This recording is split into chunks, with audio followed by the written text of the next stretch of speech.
We all know it takes two to make a relationship work. And while we've all dated or been friends with someone who is hurtful or not good for us, sometimes it's not them that's the problem. It's us. And I recently released a video talking about all the things we shouldn't say to our loved ones. And so many of you left comments sharing that you were the problem in your relationships. And you said and did all of the things I was telling you not to.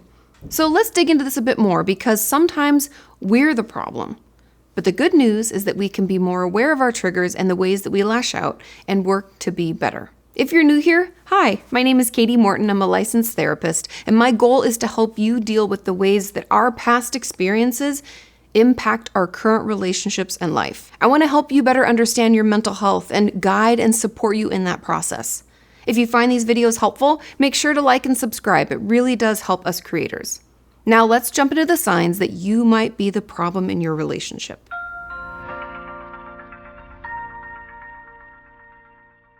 There are several signs that may indicate you could be contributing to problems in your relationship. And the first one I want to talk about is that you have problems in most or maybe all of your relationships. Now, this may not necessarily mean that you're creating all the problems, but it may mean that you have a problem choosing people to invest in. And if we see this pattern of time and time again, we're having these issues, the only thing that they have in common is us. And I remember this was probably almost 10 years ago now. I had a couple of friendships of mine ending, and nothing big and dramatic, like no screaming, no fighting, but we just didn't have anything in common anymore, and things just weren't going well, and I didn't want to invest any more time in them. And during that, because there were two friends this was happening with, I had to do some internal investigations where I had to look at myself and wonder, am I the problem? Am I doing something that's causing this to happen? It may be the fact that that is the truth, or in my case, it was more like, no, we'd kind of just grown apart.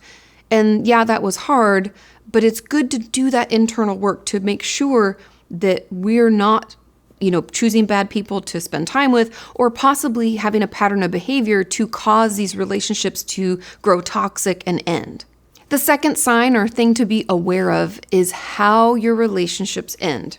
If you notice a lot of intense conflict, like a lot of yelling, screaming, and then this results in you cutting that person off or them cutting you off, then your relationships might indicate you have a hard time with boundaries, meaning there's a lot of built up resentments. We're acting in passive-aggressive ways, and we don't really know how to talk about it. And so if you find these kind of tumultuous paths in your relationships, and when they do end, or maybe they just end temporarily, but either way, each time it's very intense, you might want to consider looking into boundaries, how you set them, if you uphold them, do you communicate about them? I have a workshop talking all about boundaries and how to do all those things, but I also have a ton of free videos that you can watch so you can get better at this. Yes, I know boundaries are hard. Yes, I know they take practice, but just remember, boundaries are not requests. It's not me saying, hey, I don't want you talking to me that way. Yes, that helps. We can put in these requests, but the boundary is actually what we do when they do that thing. So if they talk poorly to me, I'm going to walk away, or I'm not going to be able to talk to you as often, or if at all. That's the boundary. And then upholding it is me doing that thing when they act in that way. So if they talk poorly, I leave. Okay? I know it can be kind of complicated, but that's truly how boundaries work. The next sign that we might be the problem in our relationship is communication difficulties. If you struggle to effectively communicate in multiple relationships or have a tendency to shut down or become defensive, it could be a sign that you're contributing to the issue. And these are things like stonewalling, where they just talk at us and we've stonewalled, we've shut down, we're not expressing any emotion. This could also look like us acting childish, name calling, when they try to offer us some constructive feedback, like, hey, when you said that thing, it hurt my feelings. They try to communicate. If we're like, well, you do that all the time. Last time, if we start acting like that, it might be a sign we're not very good at communicating, right? We have this whole laundry list that we're throwing at them. And just to be clear, I talked about this in a video before, no one knew what a laundry list was. A laundry list is essentially when we keep track of all the things that hurt our feelings, but never communicated them. And then when they come at us telling us there's something we've done that hurt them, we pull out that list and read from it. I hope that makes sense. But this difficulty in communication could show up in us using absolutes. And absolutes are things like, you always do this, or you never show up for me. Always and never is kind of an indication that we are not communicating clearly, and expectations that we had weren't expressed. Therefore, they weren't met. And no one always or never does anything. It's best to use I statements to say things like, I feel that when I need you most, you're hard to find, or sometimes I'm wanting you there emotionally and you're not, right? That's a better form of communication and will allow for more conversation, versus if we say, you always do this and you never do that, they can shut down, they could lash out, they could pull out their own laundry list, and things could just spiral from there. The next sign is having attachment issues. If you find yourself having a hard time feeling safe or secure in multiple relationships, always thinking that if someone doesn't get back to you right away, that means they don't like you anymore, thinking that they're going to leave you, that was a sign that they're not going to be there for you, I got to get out of here, right? We can have these kind of impulsive or extreme reactions to someone not being at our beck and call. And this could be a sign that you're bringing some attachment issues of yours from the past into the current relationship. And this could mean that we've left people before they can leave us. We might just try to, right? Or we can even fall in love really quickly, like within a few days or weeks, and we want to spend all of our time with them. Maybe we want to move in together. We say, I love you really fast.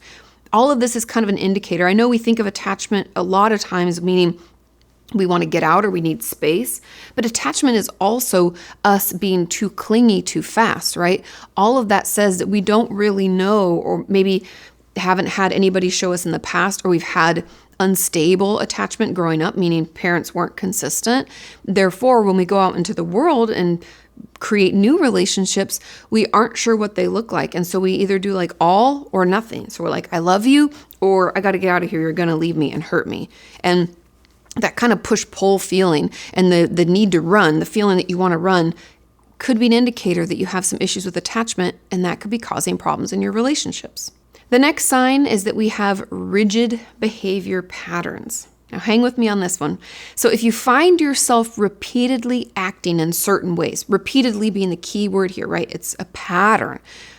Now these certain ways are causing conflict or difficulties in your relationships, then it may indicate that you need to work on your patterns of behavior. And I swear, one of the biggest pieces of work that I did in my own therapy, the hardest part, but the most beneficial, was identifying how my actions, my behaviors were affecting me in my relationships, because I was pulling from old relationships. So I had a boyfriend that cheated on me. So for multiple relationships after that, if someone wasn't available when I thought that they should be, or they were like canceling last minute, I would automatically be like, oh, they're cheating, right? And then I would act out of that, because we have to remember that our thoughts can just be thoughts, right? You can have them, boop. Or our thoughts can happen and we can have feelings about them, right? The thought, oh, maybe they're cheating. Then I had a feeling, oh my God, that would hurt me so bad I couldn't deal with it. And that feeling leads into a behavior. I'm going to leave them first, right? Going back to that attachment issue. Or maybe it was, I'm going to tell them that if they don't come over, there's going to be an ultimatum. Or I'm going to pick a fight so that they have to come. Or I'm going to act like I'm in need, right? We can manipulate to try to get those needs met so that we don't feel so bad or so potentially hurt.